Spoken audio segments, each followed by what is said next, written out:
바울은 우리 안에서 하나님의 능력이 하나님으로부터 나오는 완전한 지혜와 또 놀라운 하나님의 사랑으로 드러난다라고 이야기를 했습니다. 그것을 바울은 또 이를 위해서 중보기도 하고 우리 안에서 낙심하지 말고 행동하기를 에베소 교인들에게 권면했습니다. 자, 이제 4장 들어서 바울은 하나님의 역사하심을 드러내는 사람은 이런 모습을 가져야 한다고 말합니다. 본문 1절과 2절 말씀입니다.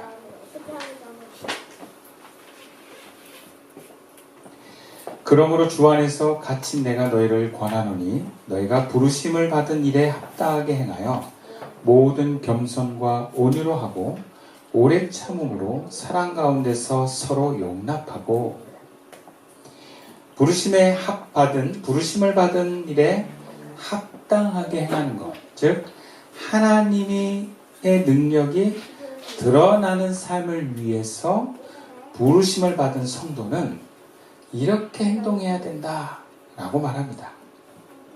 바로 언제나 겸손하고 부드러우며 인내와 사랑으로 서로 너그럽게 대해라. 근데 이러한 모습은 사실 애써서 만들어낼 수 있는 모습은 아닙니다. 이것은요, 성숙한 사람이 드러날 수 있는 인품이라고 할 수 있어요. 결국 하나님의 능력이 드러나는 데 있어서 중요한 것은요, 성숙한 사람이 되는데 그 핵심이 있습니다. 다시 말하자면 성숙해지는 것만큼 하나님의 능력이 비례해서 나타납니다. 우리가 지난 말씀에 나누었던 것처럼 하나님의 능력은 단순히 어떤 불가능한 일을 기적처럼 성공시키는 것이 아닙니다. 하나님의 능력은 지혜와 사랑을 기본으로 하는 하나님으로부터 주어지는 힘이고 생명이고 능력입니다. 그렇다면 우리는 그 성숙한 모습이 그 능력이 바로 그 성숙한 만큼 얼마나 드러나느냐에 달려있는 거예요. 그래서 하나님께서는요, 우리를 통해서 하나님의 능력이 드러나는 삶을 살게 하기 위해서 동시에 우리를 성장시키는 일입니다. 본문 13절 말씀을 우리 함께 읽어보겠습니다. 시작. 우리가 다 하나님의 아들을 믿는 것과 아는 일에 하나가 되어 온전한 사람을 이루어 그리스도의 장성한 분량이 충만한 데까지 이르리니, 하나님의 아들을 믿는 것과 아는 것에 하나가 된대요. 그럼 믿는 것은 행하는 만큼만 믿는 것입니다.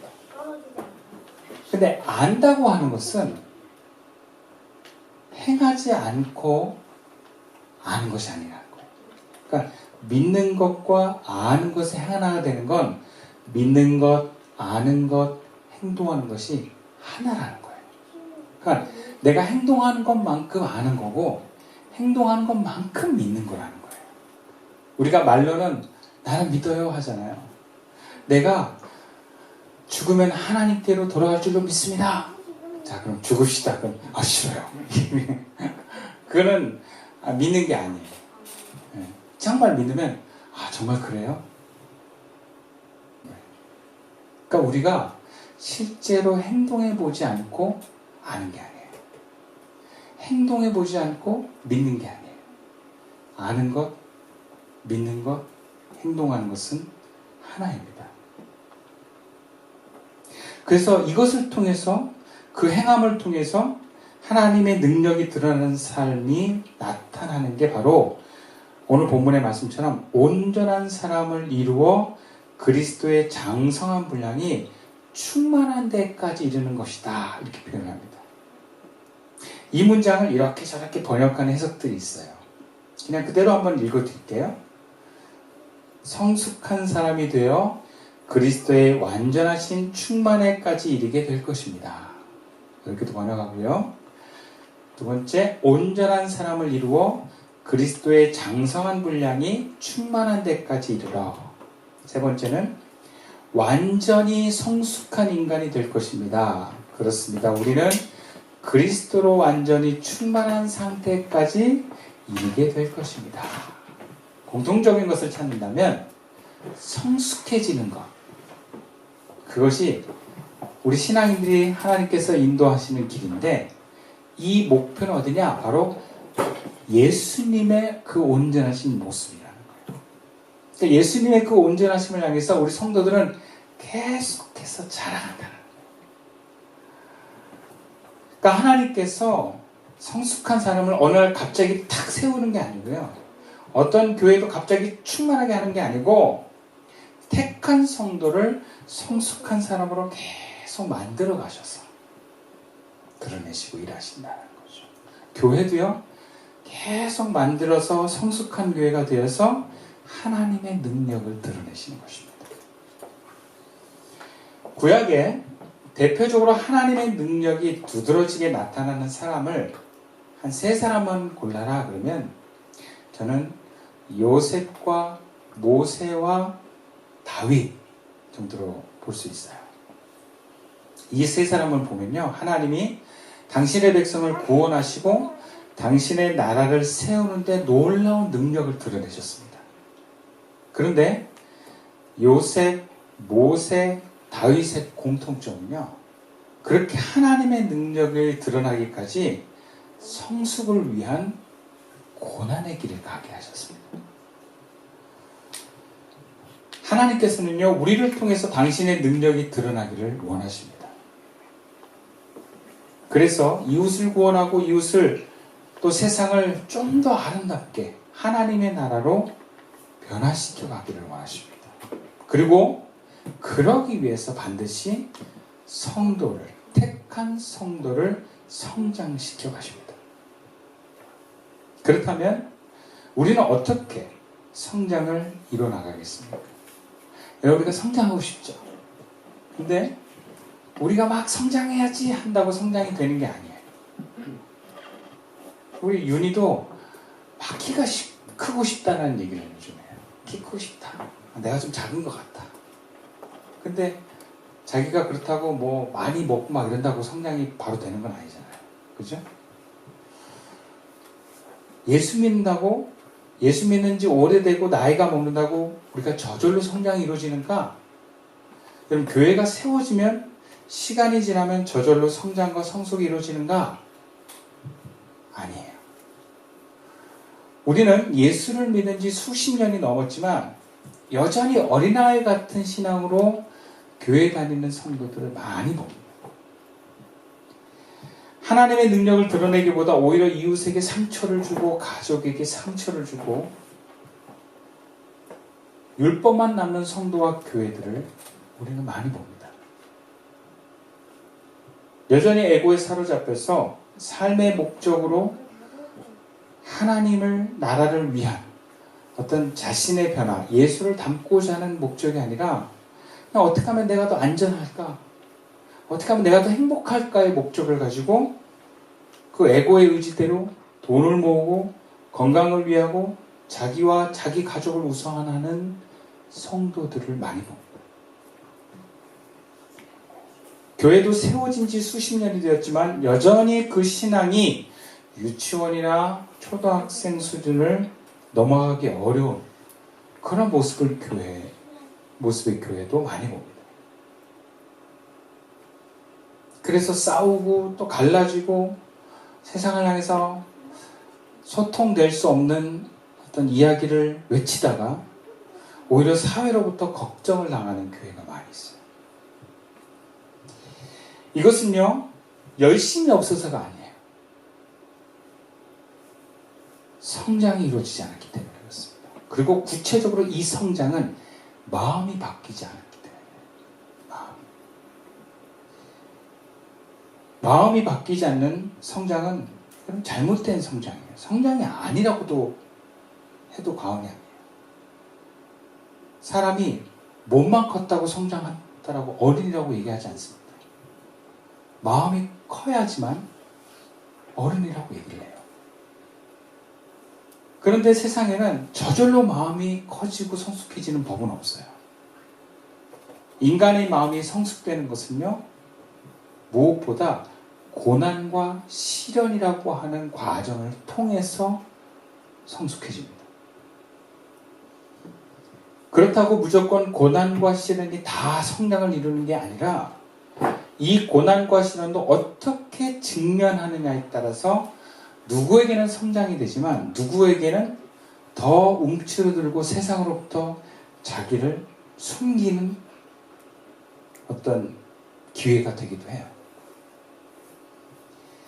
일단 어른이 되어가는 데 있어서 중요한 것은 자신에게 주어진 고난과 시련의 어떤 순간들을 피하지 않고 하나님이 기뻐하시는 방향으로 직면해 나갈 때 우리의 내면은 점점 어른으로 성장해 갑니다.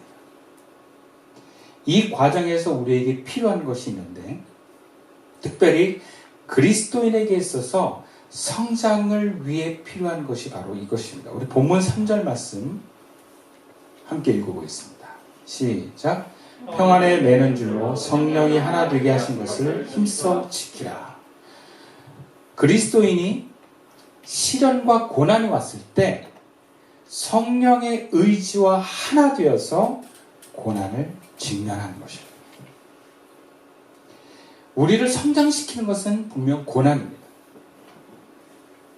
마음의 아픔이고 두려움의 상황입니다. 누군가 나를 힘들게 하는 사건들이에요. 그래서 우리는 그것을 통해서 그냥 나도 모르게 아마 화가 일어나는 순간일 수도 있거나 혹은 큰 좌절을 맞게 되는 순간일 것입니다. 근데 그 순간에 우리는 그것을 견뎌내게 하는 하나의 중심축이 있어요. 그런데 어떤 사람은 그 중심축에 에고의 의지를 중심으로 하게 되는 경우가 있습니다. 그러면 그런 상황 속에서 분노로 공격하거나 밀어내버리거나 혹은 피해서 도망가버리는 선택을 하게 됩니다. 그러면 성장이 안 돼요. 고난과 시련이 와도 에고의 의지대로 하면 성장할 수가 없습니다. 오히려 고난과 시련의 순간이 에고의 의지대로 할 때는 남에게로 향하면 남을 상처 주게 되고 나에게로 향하면 나를 상처 주게 됩니다. 아니 나를 더 움츠리게 만들어요. 근데 이 순간에 에고의 순간이 아니라 에고의 의지가 아니라 성령의 의지에 우리가 하나가 되어서 성령의 의지에 기본을 두고 중심을 둬서 우리가 고난을 직면한다면 성숙이 일어납니다. 구체적으로 내 에고가 그런 상황에서는 밀려나갈 수밖에 없어요. 그만큼 에고는 힘을 잃어버리게 돼요.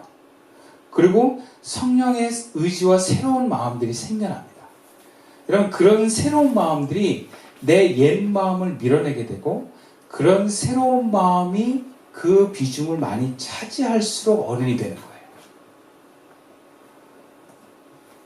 그래서 그런 사건을 우리가 계속 경험하면 점점점 그 마음이 어떤 새로운 성령의 마음으로 가득 차게 됩니다.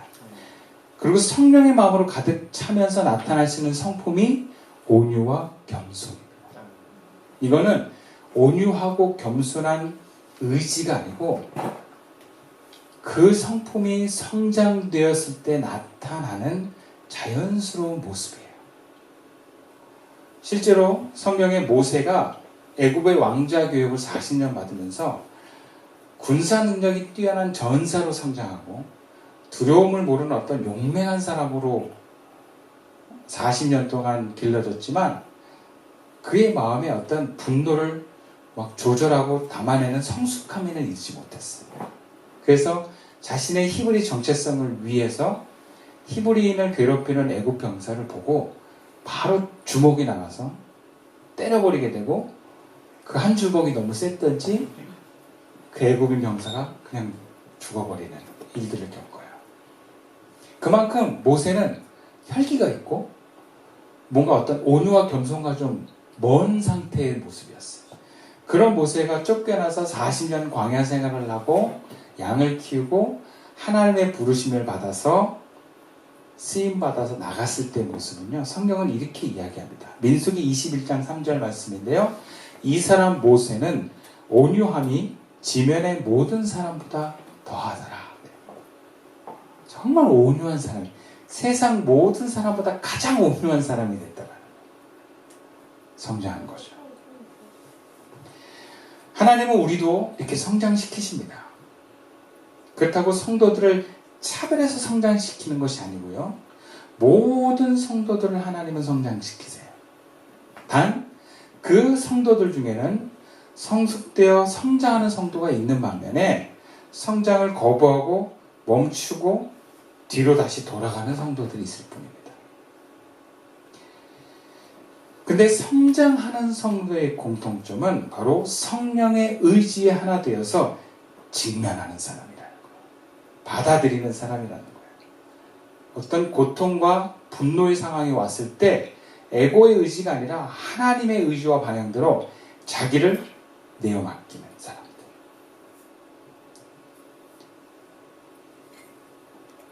그런데 고난과 어려움 때 내 마음 안의 에고 속으로 그 에고의 의지대로 들어가면 성장에 실패합니다. 모든 사람은 고난이 없는 사람이 없어요. 고난을 원하는 사람은 없는데 삶의 모든 사람이 크게는 또 작게는 다 고난이 있어요. 그러니까 고난을 우리가 선택할 수는 없어요. 그러나 고난이 왔을 때 성령의 의지대로 직면할 수 있기를 축원합니다. 두 번째로 성장을 위해서 필요한 것이 무엇인가? 본문 12절 말씀입니다. 함께 읽어볼까요? 시작. 이는 성도를 온전하게 하여 봉사일을 하게 하며 그리스도의 몸을 세우려 하십니다. 여러분, 성장 또 성숙을 위해서 필요한 것은요, 바로 봉사입니다. 바울은 성도를 온전한 성도로 준비시켜서 어떻게 하냐? 봉사를 하게 한대요. 봉사. 그래서 그 목적이 그리스도의 몸을 자라게 하려는 것이다 라고 전합니다. 그리스도의 몸을 자라게 하는 것은 바로 성장을 얘기해요. 그리스도의 성장이요, 고난을 직면하는 것도 성장인데 주님의 뜻대로 봉사를 하게 되는 것도 성장에 이른다는 거예요. 그럼 하나님께서 그 봉사를 위해서 성도들에게 은사를 선물로 주셨대요. 할 수 있는 능력을 주셨다는 거예요. 그래서 그 은사는 오늘 본문에서는 이렇게 표현합니다. 사도, 전도자, 목자, 교사. 그 외에도 굉장히 많겠지만 교회에서 필요한 성장과 가르침을 위한 어떤 이 사람들도 다 하나님이 은사를 주신, 선물처럼 주신 분들이라는 거예요. 그래서 그것을 통해서 이 은사를 받아서 어떻게 해요? 돈 받고 하는 게 아니고, 목사는 또 주는 거지만 돈 받고 일하는 게 목사가 아니고, 목사는 교회 전담함으로 인해서 성도가 그의 삶을 책임져 주는 거예요. 그러니까 모든 하나님의 봉사를 받은 사람들은 대가로 하는 것이 아니라 순수하게 어떤 섬김으로 하는 것입니다. 그래서 그게 봉사가 되는 거예요. 근데 그렇게 봉사를 하게 되면 성장한대요. 이것은 마치 고난을 성령으로 직면하는 것만큼 성장이 일어난다는 것을 말하기도 해요. 은사는 우리가 만들어낼 수 없지만 은사를 가지고 봉사로 이어지면 여러분 이것이 성장을 이룬다는 거예요. 그래서 교회에서는요, 많은 성도들이 교회에 나와서 성도로 있을 때 교회는 많은 봉사를 할 수 있도록 제안을 합니다. 그래서 그 봉사를 잘 감당하면요, 정말 성장이 이루어져요. 그러니까 그냥 그 봉사를 주님을 바라보면서 묵묵히 하는 사람들은 시간이 지나보면 은혜가 있고요, 성장이 되어 있어요. 여러분, 이게 굉장히 귀한 거예요. 여러분이 맡고 있는 일들이 별거 아닌 것 같은데 그걸 묵묵히 잘 감당하다 보면 하나님께서 은혜를 주세요. 그리고 그것은 나를 성장시키고 또 하나님은 그 은혜를 그냥 그걸로 끝나는 게 아니라 더 잘 감당할 수 있도록 더 많은 은혜를 주세요. 그리고 그 봉사로 끝나는 것이 아니라 더 많은 봉사를 할 수 있도록 또 기회도 주십니다. 이것을 어디에 비유할 수 있냐면 마태복음 25장의 달란트 비유에서 우리가 그걸 발견할 수 있어요. 5달란트, 2달란트, 1달란트를 주잖아요. 근데 그걸 잘 열심히 남겨왔다는 게 중요한 게 아니라 그것을 가지고 봉사했고 섬겼다는 게 중요한 거예요. 그 종들이 받은 달란트를 가지고 자기가 뭔가를 얻어내려고 한 게 아니라 주인이 맡긴 거기 때문에 그것을 불려도 그게 다 주인한테 가는 거거든요. 그러니까 그거는 어떻게 보면 봉사라고 할 수 있어요. 그걸 잘 감당해냈을 때 주인이 뭐라 그러냐면 잘하였도다 착하고 충성된 종아, 네가 이 일을 충성했기 때문에 내가 더 많은 것을 맡긴다. 그리고 나의 기쁨의 잔치에 참여하게 된다. 이런 얘기를 합니다. 그러니까 작은 거를 충성하면 하나님이 점점 더 많은 것을 맡깁니다. 그리고 하나님의 기쁨을 누릴 수 있게 해줘요. 점점 성숙해져요. 봉사를 잘 감당합니다. 실제로 지금 우리 교회 이장님들도요, 작은 봉사를 잘 감당했던 분들이에요. 처음부터 이장으로 내려가서는 꽂은 게 아니고 각자 자기 삶의 자리에서 열심히 감당했던 사람들이에요. 여러분, 이게 작은 게 아닙니다. 자막 하나 봉사하는 것도 굉장히 귀한 거예요. 이거 잘 감당하잖아요. 그러면 하나 더 큰 일을 맡기세요. 제가 예전에 지금도 기억이 나는데 중고등부 제가 지휘할 때 은혜가 필요한 애들이 보여요. 그러면 제가 봉사를 시켜요. 그러니까 그 어떤 봉사를 되게 허드렛 일 같은 걸 제가 시켜요. 또 목사님이 올라올 때, 전도사님 지휘자인 내가 올라올 때 여기 쓰레빠 준비해놔. 그런 거 시키고, 또 내가 마실 물 준비해놔. 이런 식으로 시켜요. 그러면 얘네들이 이거를 귀하게 여기고 잘 감당하잖아요. 그럼 하나 은혜를 주세요. 네. 그러니까 별거 아닌데 별거를 주님이 나에게 맡겨주신 일이다 라고 감당하면 그러면 은혜가 흐릅니다. 그 성장이 되고, 그리고 그걸 잘 감당하면 더 중요한 일을 맡길 수밖에 없어요. 그렇게 흐르게 돼 있어요. 우리 삶에 봉사만큼 귀한 게 없어요. 그래서 저에게 만약에 성장의 어떤 방법이 2가지가 있다면 저는 봉사를 택할 것 같아요. 봉사를 더 많이 해서 성장해 가는 길이 좋지, 그 원치 않는 고난의 길 자꾸 맞으면 여러분, 그 고난이 우리가 성장을 가져와도 피하고 싶지 않나요? 근데 여러분, 봉사를 잘 감당하다 보면 고난이 적습니다. 고난이 크게 올 일이 별로 없어요. 왜냐하면 이미 봉사를 통해서 그 고난을 통해 성장할 것들이 성장됐기 때문에 그렇습니다. 그래서 여러분들이 정말 성장하는 데 있어서 은혜를 따라가고 싶은 분들은 자꾸 섬기는 것을 참여할 수 있게 축원합니다. 아멘. 그거 안 해도 어차피 하나님 성장시키거든요. 봉사 아무것도 안 해도요, 하나님이 성장을 안 시키는 게 아니라 고난을 통해서라도 성장을 시키기 때문에 되도록 성도들은 섬김의 기회가 오는 것을 항상 집중하고 있다가, 아, 하나님 나에게 이런 마음을 주셨네? 그럼 바로 그것에 순종해 보세요.